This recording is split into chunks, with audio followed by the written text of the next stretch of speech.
Baik, Assalamualaikum warahmatullahi wabarakatuh. Selamat siang teman-teman semua. Dan Bapak dosen pengampu, Bapak Satria Mihardi, SPD MSI, yang telah memberikan kesempatan kepada saya untuk mempresentasikan hasil dari case method saya yang berjudul tentang fluensi dalam comparative thinking berbasis scientific creativity, implikasinya pada pemahaman hukum Newton di SMA. Nah, sebelum saya memulai presentasi saya pada siang hari ini, ada baiknya saya memperkenalkan diri, di mana saya sendiri itu Putri Najwa Sabrina Nasution. Nah, adapun topik pembahasan yang saya sajikan, yang pertama itu ada latar belakang, yang kedua itu capaian pembelajaran, yang ketiga tantangan, yang keempat identifikasi praktik, yang kelima itu poin-poin studi kasus, yang keenam kesimpulan dan saran, dan yang terakhir itu informasi tambahan. Nah, pada dasarnya yang pertama itu ada latar belakang penelitian. Nah, pada dasarnya setiap benda mengalami gaya-gaya luar karena pada setiap benda pasti berinteraksi dengan benda lain, dan sesungguhnya tidak ada satupun benda di alam yang diam secara mutlak. Nah, akan tetapi kita menyaksikan ada benda yang diam atau relatif, dan ada pula benda yang bergerak secara terus-menerus tanpa berhenti. Kita juga kadang menyaksikan ada benda yang makin lama makin cepat atau makin lama makin lambat gerakannya, karena benda itu tampak diam atau bergerak berdasarkan pengamatan dari suatu tempat atau kerangka acuan tertentu, bergantung kepada resultan gaya yang bekerja padanya. Konsep tentang gerak dan gaya yang telah dirangkum oleh Newton dalam suatu hukum disebut hukum Newton. Nah, dalam kehidupan sehari-hari, tiap orang sebenarnya punya konsep dasar tentang gaya. Misalnya pada waktu kita menarik atau mendorong suatu benda, atau kita menendang bola, kita mengatakan bahwa kita mengerjakan suatu gaya pada benda tersebut. Nah, selanjutnya itu ada hasil review jurnal. Yang pertama itu menurut Andi Fadlan dan kawan-kawan pada tahun 2022. Dalam penelitiannya yang berjudul Pengembangan Tes Kreativitas Saintifik Fluida Statis berbasis Scientific Creativity Struktur Model, hasilnya menunjukkan bahwa validitas isi dari instrumen yang digunakan sangat penting agar pengukuran kreativitas benar-benar akurat. Nah, studi ini menjadi referensi dalam pengujian validitas instrumen yang digunakan dalam penelitian ini, karena memastikan bahwa soal yang diberikan benar-benar dapat mengukur fluensi dalam comparative thinking. Nah, selain itu yang ada juga menurut Rahma Filosofi tahun 2017, dalam penelitiannya yang berjudul Identifikasi Kemampuan Berpikir Kreatif Matematika Pokok Bahasan Peluang, membahas bagaimana aspek fluency, flexibility, dan elaboration berperan dalam kreativitas matematis. Hasil penelitian dari Rahma Filosofi ini menunjukkan bahwa siswa cenderung lebih mudah menghasilkan banyak ide atau fluensi dibanding mengubah sudut pandang mereka atau flexibility. Temuan ini relevan dengan penelitian yang dilakukan karena fluensi dalam komparatif thinking juga diukur dengan melihat seberapa banyak ide yang didapat atau dihasilkan siswa dalam membandingkan konsep hukum Newton. Nah, selanjutnya itu menurut Hilman Imadul Umam dan Salma Hikmatul Jiddiyah tahun 2021. Dalam penelitiannya yang berjudul Pengaruh Pembelajaran Berbasis Proyek Terhadap Keterampilan Berpikir Kreatif Ilmiah sebagai salah satu keterampilan abad 21. Nah, mereka menemukan bahwa pembelajaran berbasis proyek secara signifikan meningkatkan fluensi siswa. Dalam studi ini, siswa yang aktif dalam eksplorasi konsep cenderung dapat menghasilkan lebih banyak ide dibandingkan siswa yang lainnya yang hanya mengandalkan hafalan. Studi ini memperkuat pentingnya pengukuran fluensi dalam berpikir ilmiah, karena semakin banyak ide yang dihasilkan, semakin tinggi pula tingkat scientific creativity seseorang. Nah, Selanjutnya itu ada hasil rekayasa ide yang berdasarkan hasil review jurnal dan buku yang telah dianalisis. Pendekatan yang akan digunakan dalam penelitian ini dirancang untuk meningkatkan fluensi dalam comparative thinking berbasis scientific creativity guna memperdalam pemahaman siswa terhadap hukum Newton. Karena itu, penelitian ini akan mengadaptasi metode validasi instrumen dan pengukuran fluensi yang telah digunakan dalam penelitian sebelumnya, tetapi dalam konteks pembelajaran hukum Newton. Nah, yang selanjutnya itu ada sintesis. Studi ini menunjukkan bahwa siswa lebih mudah menghasilkan banyak ide dalam membandingkan konsep fisika daripada mengubah sudut pandang mereka. Oleh karena itu, pendekatan berbasis eksplorasi fenomena nyata dan pembelajaran proyek lebih efektif dalam meningkatkan pemahaman mereka. Dengan metode ini, siswa akan membandingkan penerapan hukum Newton dalam kehidupan sehari-hari melalui eksperimen sederhana dan analisis kasus. Nah, selain itu, validitas instrumen evaluasi menjadi kunci dalam mengukur kemampuan berpikir komparatif siswa tersebut. Dengan kombinasi pembelajaran berbasis proyek, eksplorasi kreatif, dan evaluasi yang valid, pendekatan ini juga diharapkan membuat pembelajaran hukum Newton ini lebih mendalam, aplikatif, dan menarik bagi siswa tersebut. Nah, selanjutnya itu ada capaian pembelajaran. Dari hasil penelitian yang telah dilakukan menunjukkan bahwa mayoritas siswa masih berada dalam kategori fluensi rendah hingga sedang, dengan 50% siswa dalam kategori rendah, 46% dalam kategori sedang, dan hanya 4% dalam kategori tinggi. Rata-rata skor fluensi siswa berada di kisaran 41% sampai 58%. Nah, selain itu, validitas dan reliabilitas instrumen itu telah diuji dengan hasil yang baik, sehingga seluruh instrumen dinyatakan valid. Nah, untuk selanjutnya itu, untuk meningkatkan fluensi dalam comparative thinking berbasis scientific creativity, penelitian ini menargetkan beberapa aspek. Yang pertama, meningkatkan kemampuan siswa dalam mengidentifikasi dan membandingkan penerapan hukum Newton. Yang kedua itu mengembangkan metode pembelajaran berbasis proyek dan eksperimen sederhana. Dan yang ketiga itu memperbaiki validitas instrumen pengukuran pemahaman siswa. Dan yang terakhir, meningkatkan keterampilan analisis siswa dalam memahami gaya dan percepatan, terutama terkait gaya gesek. Nah, selanjutnya itu ada tantangan.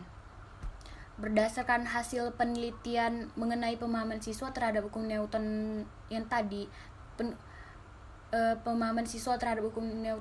ditemukan beberapa tantangan utama dalam meningkatkan fluensi dalam komparatif thinking berbasis scientific creativity. Nah, tantangan ini berkaitan dengan keterbatasan siswa dalam menghasilkan berbagai ide yang membandingkan konsep fisika, serta hambatan dalam penerapan metode pembelajaran yang lebih eksploratif. Nah, adapun di sini beberapa poinnya. Yang pertama itu rendahnya variasi jawaban siswa dalam mengidentifikasi dan membandingkan penerapan hukum Newton dalam kehidupan sehari-hari. Yang kedua itu kurangnya pemahaman siswa terhadap faktor-faktor yang mempengaruhi gaya dan percepatan juga menjadi kendala dalam menjawab soal dengan tingkat eksplorasi yang lebih tinggi. Yang ketiga itu dari segi pembelajaran, metode pengajaran yang masih berfokus pada teori dan latihan soal tanpa eksplorasi langsung menjadi hambatan utama dalam meningkatkan scientific creativity siswa. Nah, siswa ini tidak memiliki banyak kesempatan untuk melakukan eksperimen sendiri atau membandingkan fenomena secara langsung. Nah, selanjutnya itu ada identifikasi praktik. Sebelumnya, pembelajaran hukum Newton di tingkat SMA itu umumnya menggunakan metode yang lebih berfokus pada pemahaman rumus-rumusnya saja, atau secara matematisnya, misalnya seperti guru menjelaskan rumus dari hukum Newton 1, dilanjutkan dengan pemberian contoh soal dan latihan soal.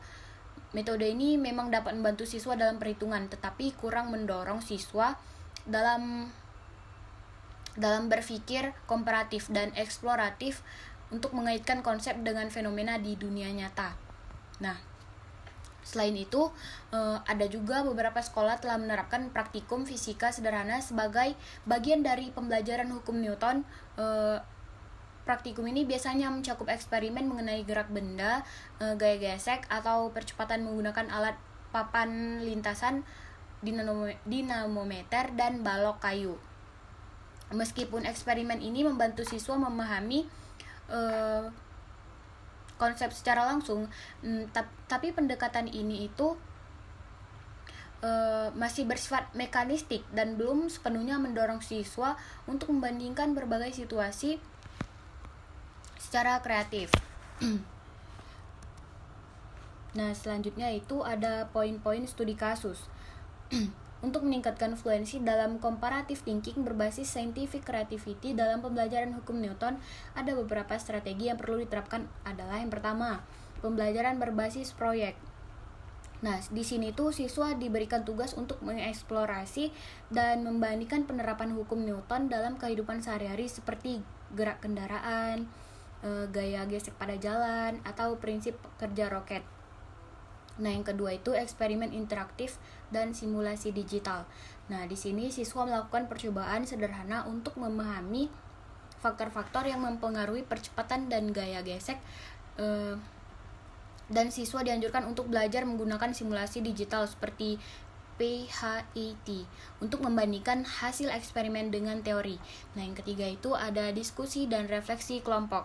Nah, di sini siswa didorong untuk berdiskusi dalam kelompok untuk berbagi ide, membandingkan pemahaman mereka, dan menyelesaikan masalah berbasis hukum Newton. Nah, yang terakhir itu mengaitkan fisika dengan kehidupan nyata. Di sini itu pembelajarnya mengaitkan dengan kasus nyata, seperti sistem pengereman mobil, olahraga, atau desain teknologi, agar siswa itu lebih memahami relevansi hukum Newton dalam kehidupan mereka di kesehariannya. Nah, selanjutnya itu ada kesimpulan. Dari hasil penelitian menunjukkan bahwa penerapan fluensi dalam comparative thinking berbasis scientific creativity dapat membantu meningkatkan pemahaman siswa terhadap hukum Newton. Meskipun sebagian siswa mampu menjawab pertanyaan terkait penerapan hukum Newton dalam kehidupan sehari-hari, banyak yang masih mengalami kesulitan dalam menghasilkan banyak ide dan melakukan perbandingan secara mendalam. Nah, analisis hasil uji menunjukkan selanjutnya yang kedua itu adalah analisis hasil uji. Di sini menunjukkan bahwa tingkat fluensi siswa dalam berpikir komparatif berada pada kategori sedang, yang menandakan bahwa mereka itu masih terbatas dalam menghubungkan konsep hukum Newton dengan fenomena yang lebih luas. Tantangan utama yang ditemukan di sini itu meliputi keterbatasan dalam berpikir kritis, kurangnya eksplorasi berbasis eksperimen, serta metode pembelajaran yang masih bersifat konvensional. Oleh karena itu, diperlukan strategi pembelajaran yang lebih interaktif agar mengembangkan kreativitas ilmiah siswa dalam memahami dan membandingkan konsep hukum Newton. Nah, selanjutnya itu ada pula saran, di mana penggunaan dari saya, penggunaan eksperimen sederhana dan simulasi digital akan membantu siswa memahami konsep secara lebih mendalam. Selain itu, evaluasi harus dirancang untuk mengukur kemampuan berpikir kritis dan kreativitas ilmiah siswa. Nah, diskusi kelompok juga perlu diperkuat di sini agar siswa dapat bertukar ide dan memperluas pemahaman mereka. Yang terakhir itu integritas scientific creativity dalam pembelajaran akan mendorong siswa tersebut dalam menemukan solusi inovatif untuk menerapkan hukum Newton secara lebih aplikatif.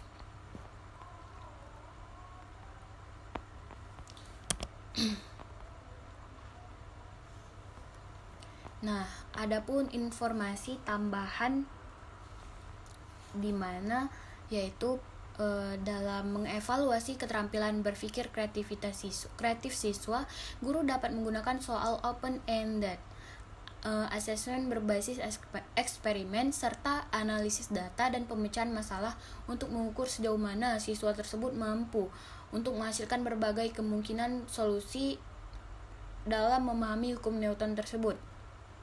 Nah, pendekatan ini memperkuat fluensi siswa dalam menyampaikan ide serta menghubungkan konsep fisika dengan kehidupan sehari-hari. Lebih lanjut, yaitu implementasi hukum Newton dalam bidang sains dan teknologi dapat dilakukan melalui berbagai cara, seperti memanfaatkan robotika dan mekanika untuk memahami prinsip dasar gerak, menggunakan simulasi digital seperti PHIT atau tracker untuk visualisasi konsep, serta menerapkan Internet of Things atau IoT dalam eksperimen berbasis sensor guna mengukur gaya dan percepatan secara real time.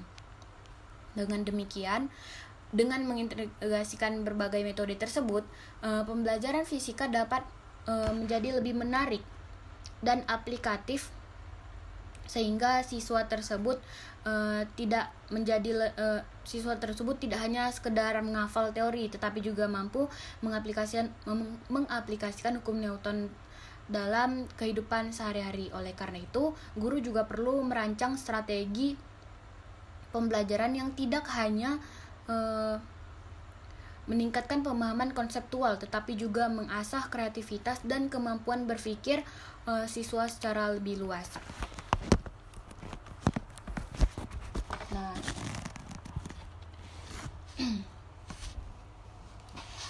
baik, sekian dari hasil presentasi saya tentang case method yang berjudul Fluensi dalam Comparative Thinking berbasis Scientific Creativity, implikasinya pada pemahaman hukum Newton di SMA. Saya tutup dengan wabillahi taufiq wal hidayah. Assalamualaikum warahmatullahi wabarakatuh. Selamat siang.